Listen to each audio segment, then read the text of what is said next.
Hey you guys, and welcome back to another YouTube video. Today we're going to be discussing how to properly spot somebody when it comes to doing bench or squat. Those two main things. I mean, you can bench for other things, but those are like your two main, lifts, okay?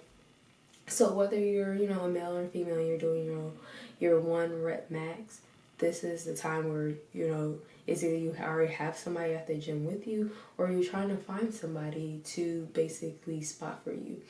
And when it comes to spotting, especially if you're lifting really heavy, like 200 plus, whatever the case may be, you always want somebody that is, a bigger size and everything like that, that can spot you for that. But like say you are doing like high numbers, like in the 500-600, that is where you need multiple spotters, okay? So let's just start off with squat, for example. I recently saw a video of just a fitness influencer, and she was, lifting heavy weights. She was around, I want to say like a good 500 pounds she was lifting, and she just asked a random guy in the gym for a spot, and it didn't go well. So that's why I wanted to like educate you guys on this topic, because it's very, very important to know how to properly spot somebody, just in case a random person's like, hey, can you spot me real quick, okay? Especially when it comes to squat and bench too, because you can literally hurt the person's throat.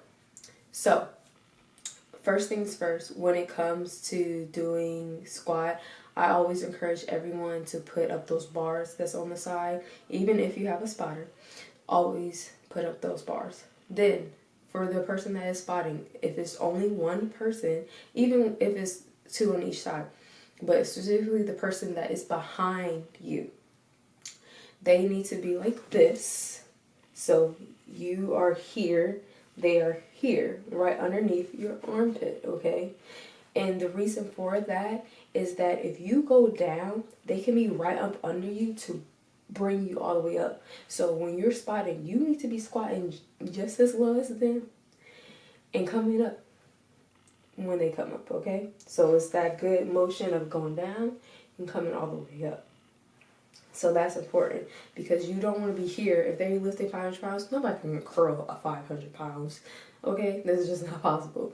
So you don't want to be stepping away and have your arms down like, oh yeah, they got it. Because what if they don't got it? It's always important. Better safe than sorry to be right there, okay?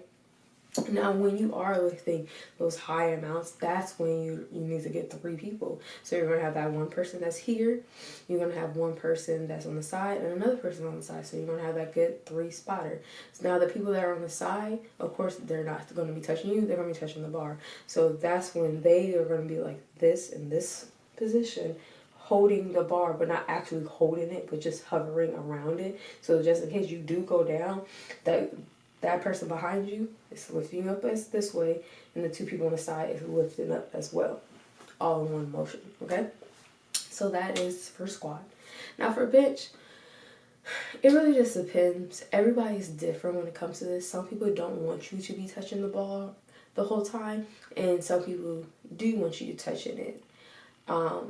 But when you are basically lifting in like a competition, for example, they usually will have the spotters nearby, but they won't be right there until they see you struggling, okay?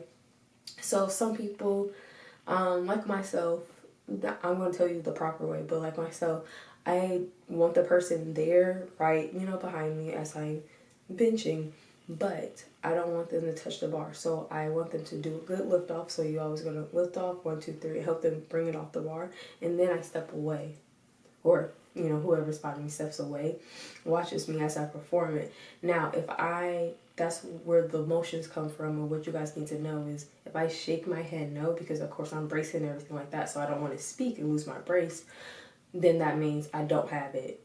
Come save me, okay?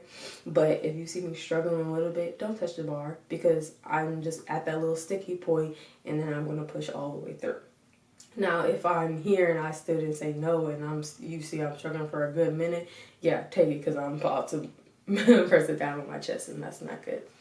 But the real proper way is to basically have your hands hovering, just like, when you're doing a squat, hovering underneath the bar, so one is going down, but have it off to the side, so then you're not touching them, of course, especially if it's a stranger. Having it touch them and then bringing it back up, touch and bring it back up, and then once they're done with their reps, you can help them rack it. So that is the 2 main lifts, main things, tips, key points, and everything like that of how to properly spot a person during squat and bench. Okay, now there's other, you know, things like some people will spot for, you know, like dumbbell presses if they're doing like a heavy weight and everything like that, but those 2 are just very important because those are like 2 main exercises that people do that can be, you know, scary, you know. So we want you guys to be safe out there and not getting injured out there, so you can continue to lift heavy. All right, so if you enjoyed this video, you want more, you know, topics that's in the now, comment below. Like this video, of course, and if you're new here, welcome. We post every Wednesday on different topics, workouts, all that good jazz. And don't forget to hit the subscribe and the notification bell. Bye, you guys. This will end, no, nothing scares me.